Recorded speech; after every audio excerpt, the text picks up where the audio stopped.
So, ayun as requested, title block tsaka nag-export. So, gawa na lang tayong bago. So, halimbawa ito, gumawa ka na ng drawings mo, kompleto na yung drawings mo. Yun natin ba sa example. Ayan, so may drawing ka na. Kung depende kasi sa version ng AutoCAD mo, kung may tab layouts ka na, pero alam ko napapalabas naman siya dun sa sa baba. Ito. Dito kasi mas madali ma-manage kung ano na yung mga kailangan mong kung ano na yung mga sheets mo. So, itong layout 1 and layout 2. So, pumunta ka dyan. Kung wala ka ng ganito and di mo alam kung paano yun papalabas sa settings, hover mo lang yung cursor mo dito sa tapos lalabas lang yun. Sa AutoCAD 2020 ata ganito ganito yung process niya. So, ayan. So, una, mag-setup na muna tayo ng sheets. Dito sa layout 1, punta kayo ng output. Dito sa page setup manager,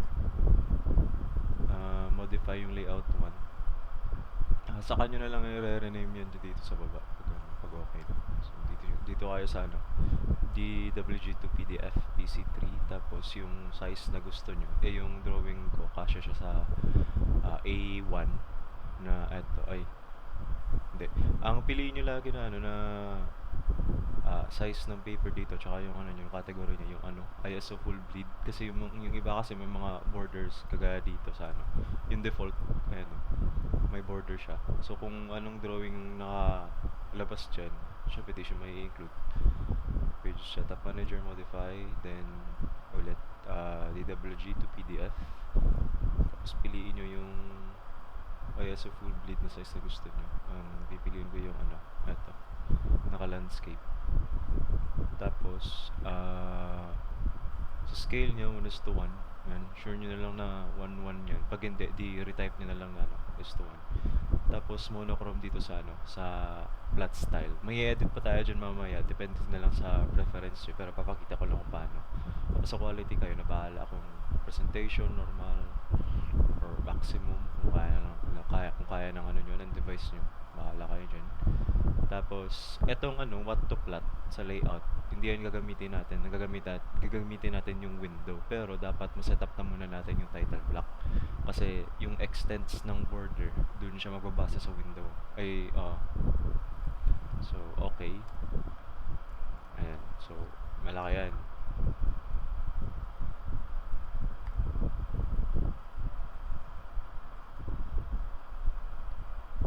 So, gagawa kayo ng border, alamin nyo muna yung paper size. Diba yung sa akin, A1. So, kunin nyo yung size ng A1.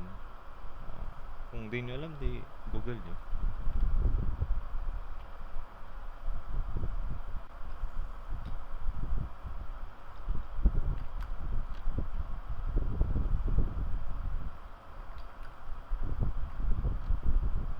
So, 594 by 841 sa akin.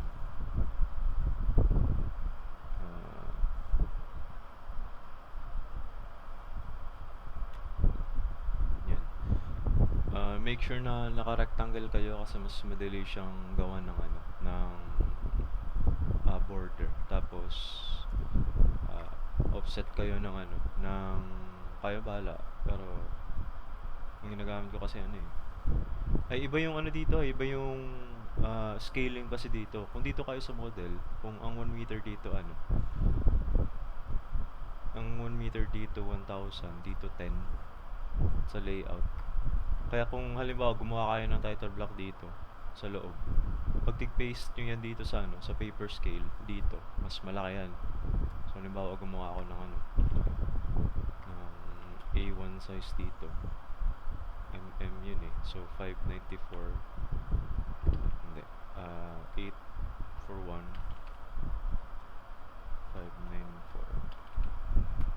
594. Ayan yung niya.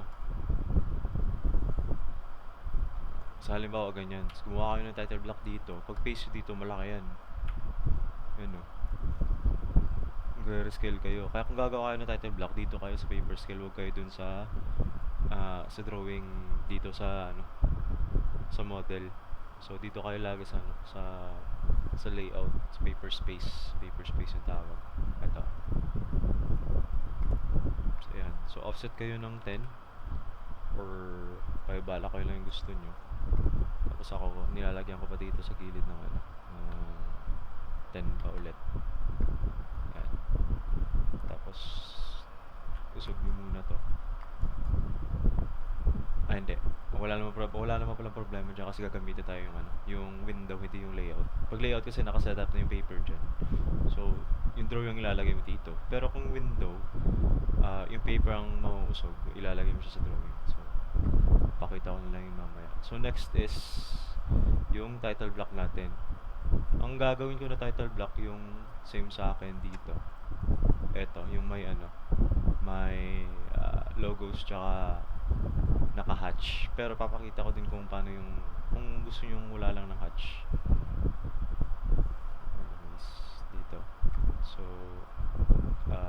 ano nyo na muna kung ilan yung trip yung size ng ano, ng block para sa mga names.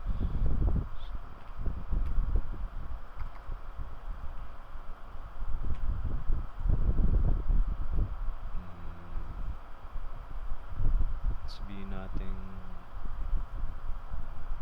100.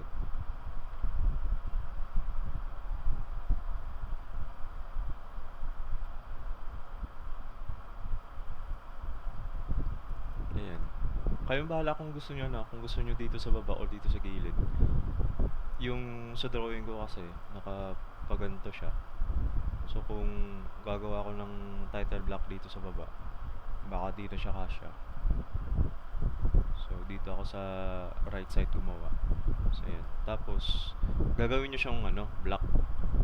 Reason for that is para pag gagawa na naman kayo ng bagong sheet para sa ibang drawing, ang makakopy nyo na yung buong block na mismo. Pero hindi nyo gagawin block yung mga na-change lagi. Nandun na yung table of, hindi. Yung ano, yung sheet contents, tapos yung page number. Ayun, every sheet, bumabago yun. Eh kung ginawa mo siyang block, tapos kumuha ka ulit ng ano, halimbawa ito, A1. A1 tapos ang sheet content niya, site development plan. Pag gumawa kayo ng bago, tapos ano, naka-block siya lahat, tapos ni-change yung sa second sheet ng ano, ng A2, tsaka floor plan and second floor plan yung sheet content niya. Magbabago din dito yung ano, yung sa kabila. So, ang gawin nyo lang na block, yung consistent lang yung ano niya, yung hindi yung pabago-bago yung ano, yung content. So, gagawin nyo na block, highlight nyo, then block. Title block.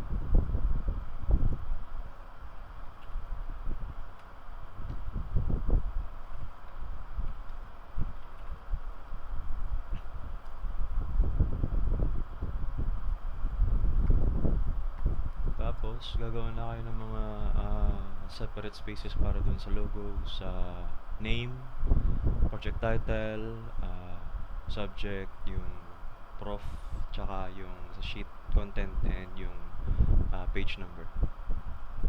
So, explode nyo na lang yan para madali mag-offset. Ayan, offset kayo. Kayo bahala kung ilan.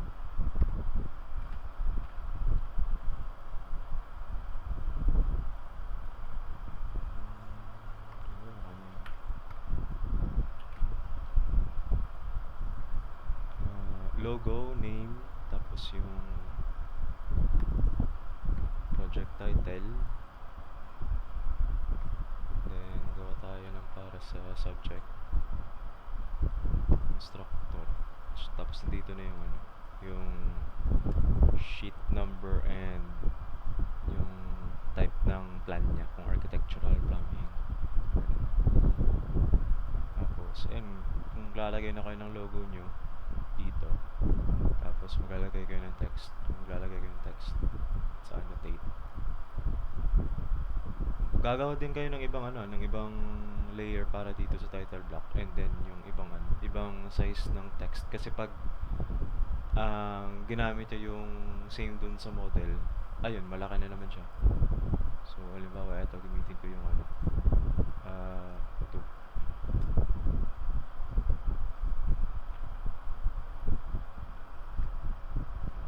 2.5. Ayan, 2.5, pero malaki lang. Gamitin natin 3. Ayan. Tapos, yung justification niya, para madali kayo maglagay sa lines. Tingnan natin bottom left.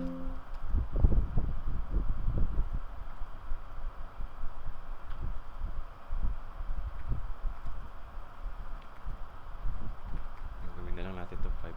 Ulit pa eh.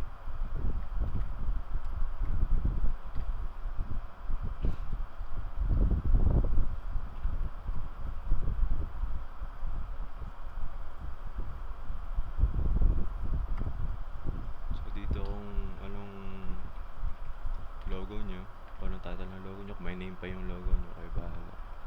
Michael and Peregrino. Tapos dito yung name nyo.